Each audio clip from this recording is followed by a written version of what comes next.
জাতীয় থেকে আন্তর্জাতিক, প্রান্তিক, জনপদ থেকে নগর চারপাশে ঠিক কী ঘটছে এই মুহূর্তে তা নিয়ে আয়োজন এখন চারদিক। সঙ্গে আছি আমি ফরহাদ বিন নূর। ফারুক আহমেদকে অপসারণের ২৪ ঘন্টা না যেতেই নতুন সভাপতি পেল বাংলাদেশ ক্রিকেট বোর্ড বিসিবি। জাতীয় ক্রীড়া পরিষদের পরিচালক মনোনয়ন নিয়ে দেশের ক্রিকেটের কর্ণধার নির্বাচিত হয়েছেন সাবেক অধিনায়ক আমিনুল ইসলাম বুলবুল। গতকাল রাতে সভাপতি ফারুক আহমেদের পরিচালক পদের মনোনয়ন বাতিল করে জাতীয় ক্রীড়া পরিষদ এনএসসি, ফলে বাতিল হয়ে যায় তার সভাপতি পদও।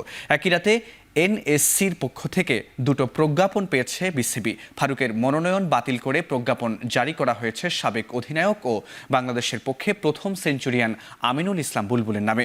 শুক্রবার বিকেল ৪টায় ডাকা বোর্ড সভায় আনুষ্ঠানিকভাবে সভাপতি হিসেবে দায়িত্ব নেন বুলবুল।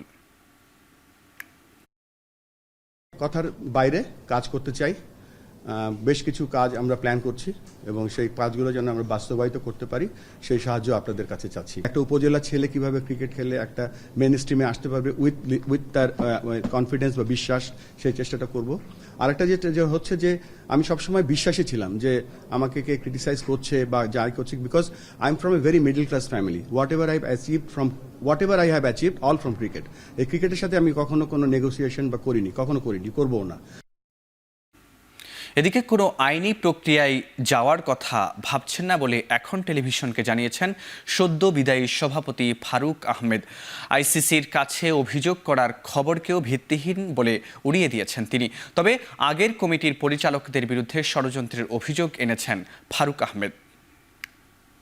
কি একটা প্রোটোকল আছে ওদের, প্রপারলি নিউজটা হবে গিয়ে আইসিসি এই নিউজগুলো পিক করে যদি ওরা দেখে, আইসিসি এন্ড ফিফা এসব ব্যাপারে একটু কঠোর, ওরা দেখবে যে এখানে কোনো ব্যর্থ হয়েছে নাকি, ইন্টারফারেন্স হয়েছে। এটা আমার কোনো ব্যাপার নাই। এখানে আমি ডিরেক্টর ছিলাম সিলেক্টেড, বাট আমি কিন্তু বোর্ড পরিচালকরা যারা ইলেক্টেড হয়ে নির্বাচিত হয়ে এসছেন ওদের ভোটে কিন্তু আমি ইলেক্টেড হয়েছি অ্যাজ এ প্রেসিডেন্ট। অনাস্থাতে কোনো স্কোপ নাই কনস্টিটিউশনে।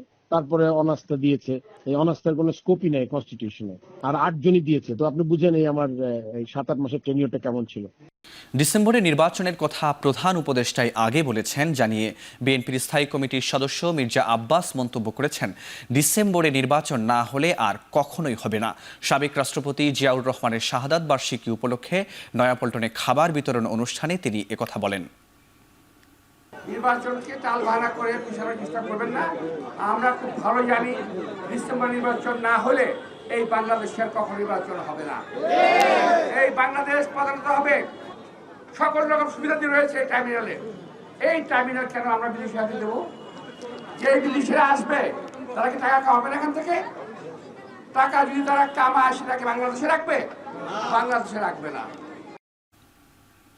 বিগত সরকারের তুলনায় জিয়া স্মৃতি জাদুঘরের বরাদ্দ দ্বিগুণ করা হয়েছে বলে জানিয়েছেন সংস্কৃতি উপদেষ্টা মোস্তফা সরওয়ার ফারুকী। শুক্রবার বিকেলে চট্টগ্রামে জিয়া স্মৃতি জাদুঘর পরিদর্শন করে তিনি একথা জানান। এ সময় এবি পার্টির সাধারণ সম্পাদক ব্যারিস্টার ফুয়াদ বলেন, জাতির স্বার্থে রাষ্ট্র গঠনে অবদান রাখা জাতীয় বীরদের বিতর্কের ঊর্ধ্বে রাখতে হবে। এখন নতুনভাবে জাতীয় বীরদের সম্মান জানানোর সময় এসেছে বলেও মন্তব্য করেন তিনি। এর আগে সাবেক রাষ্ট্রপতি ও বিএনপির প্রতিষ্ঠাতা জিয়াউর রহমানের স্মৃতি বিজড়িত জিয়া স্মৃতি জাদুঘর পরিদর্শন করেন তারা। এ সময় তাদের সাথে জেলা প্রশাসক, সংস্কৃতি মন্ত্রণালয়ের কর্মকর্তা ও স্থানীয় গণ্যমান্য ব্যক্তিরা উপস্থিত ছিলেন।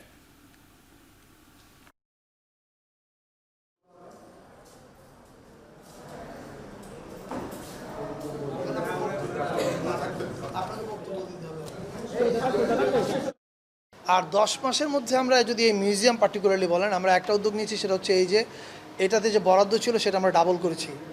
এটা এর মধ্যে এসছে, রাইট? এখন এটা আমাদের হয়তো আরও বাড়াতে হবে, কারণ আমাদের অনেকগুলো কিউরেশনের কাজ আছে, সেটার প্ল্যানিং চলছে এখন। হয়তো আপনারা আগামী 6-7 মাসে এটার একটা ফলাফল দেখবেন। বাংলাদেশের ইতিহাসে যারা ঐতিহাসিক অবদান রেখেছেন বাংলাদেশ সবার পরে এবং আগে, তাদেরকে দলের ঊর্ধ্বে রেখে জাতীয় সম্পদ আকারে আমাদের বিবেচনা করতে হবে। বাজেট সহায়তা, রেলপথ উন্নয়ন এবং বৃত্তি অনুদান সহ বিভিন্ন খাতে বাংলাদেশকে $1 বিলিয়ন মার্কিন ডলারের বেশি ঋণ ও অনুদান দেবে জাপান। টোকিওতে দেশটির প্রধানমন্ত্রী শিগেরু ইশিবার সঙ্গে প্রধান উপদেষ্টার দ্বিপক্ষীয় বৈঠকে 6টি সমঝোতা স্মারকে সইয়ের পর এ তথ্য জানা গেছে। এর আগে প্রধান উপদেষ্টাকে গার্ড অব অনার দেয় দেশটি। দুদেশের সরকার প্রধানের আনুষ্ঠানিক বৈঠকের পর 6টি সমঝোতা সই শেষে প্রেস উইং জানায়, স্থানীয় সময় 11:30টায় জাপানের প্রধানমন্ত্রীর কার্যালয়ে পৌঁছালে বাংলাদেশের প্রধান উপদেষ্টাকে গার্ড অব অনার দেওয়া হয়। পরে শুরু হয় দ্বিপক্ষীয় বৈঠক। বিভিন্ন খাতে দুদেশের মধ্যে চলমান সহযোগিতা আরও প্রসারিত করতে জাপানের প্রধানমন্ত্রী শিগেরু ইশিবারকে আহ্বান জানান প্রধান উপদেষ্টা। বৈঠক শেষে প্রধান উপদেষ্টার উপপ্রেস সচিব জানান, জাপান বাংলাদেশকে অর্থনৈতিক সংস্কার ও জলবায়ু স্থিতিস্থাপক বাড়াতে $418 মিলিয়ন উন্নয়ন নীতি ঋণ দেবে। এছাড়া টোকিও জয়দেবপুর ঈশ্বরদী রেলপথকে ডুয়েল গেজ ডাবল লাইনে রূপান্তরের জন্য $641 মিলিয়ন এবং শিক্ষা খাতে বৃত্তির জন্য অতিরিক্ত $4.2 মিলিয়ন অনুদান দেবে।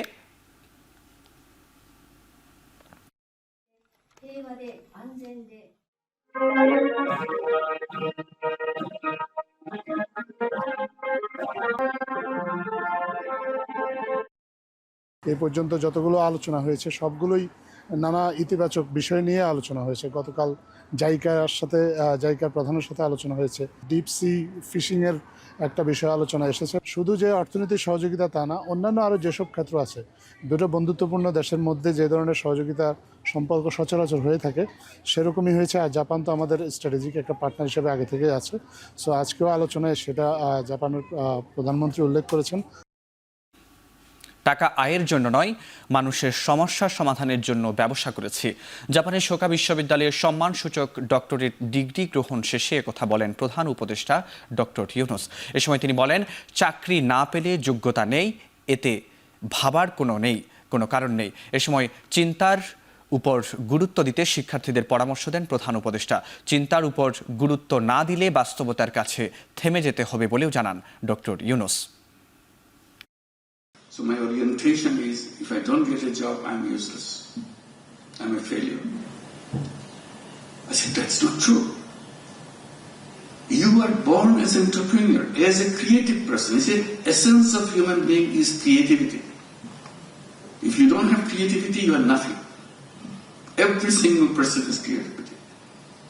But we are so focused on pushing it down.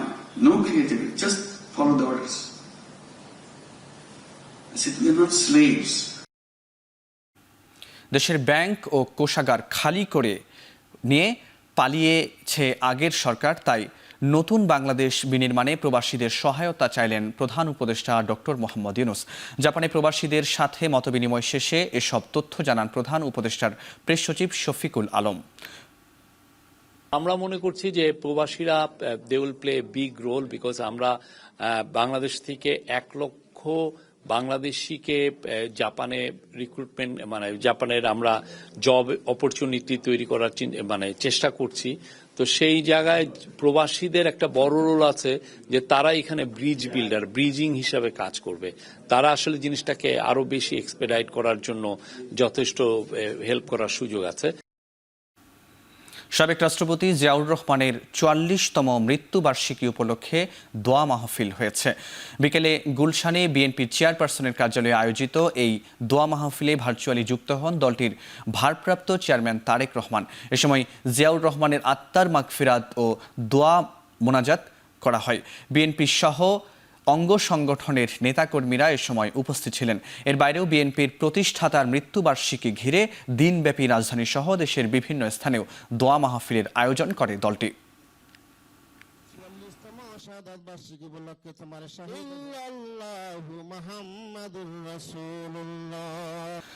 সাগরের গভীর নিম্নচাপ বৃষ্টি ঝরিয়ে স্থল নিম্নচাপে পরিণত হয়েছে, তবে এখনও দেশের কোথাও কোথাও বৃষ্টি হচ্ছে। এদিকে টানা বৃষ্টিতে ডুবে গেছে New Market, Bailey Road, Arambag, Notre Dame, Rajarbag সহ বেশ কিছু এলাকার প্রধান সড়ক। বৃষ্টিতে নগর জীবনে বেড়েছে ভোগান্তি। আবহাওয়া অফিস সূত্র জানা গেছে এই বৃষ্টি আরও 2-3 দিন স্থায়ী হতে পারে। এ কারণে দিনে ও রাতে তাপমাত্রা অপরিবর্তিত থাকবে। জলাবদ্ধতায় ভুক্তভোগীরা জানান, ড্রেনেজ ব্যবস্থায় 5টি সংস্থার তদারকি জোরদার করা উচিত। সঠিক পরিকল্পনার অভাবে এমন দুরবস্থা নগরের। গত 24 ঘন্টায় ঢাকায় বৃষ্টি রেকর্ড করা হয়েছে 196 মিলিমিটার। সর্বোচ্চ বৃষ্টির রেকর্ড করা হয়েছে চট্টগ্রাম বিভাগের মাইজদি কোর্টে 285 মিলিমিটার। আর দ্বিতীয় সর্বোচ্চ বৃষ্টি হয়েছে চাঁদপুরে, যা 241 মিলিমিটার। আজও দেশের কোনো কোনো জেলায় ভারী থেকে অতি ভারী বৃষ্টিপাত অব্যাহত রয়েছে।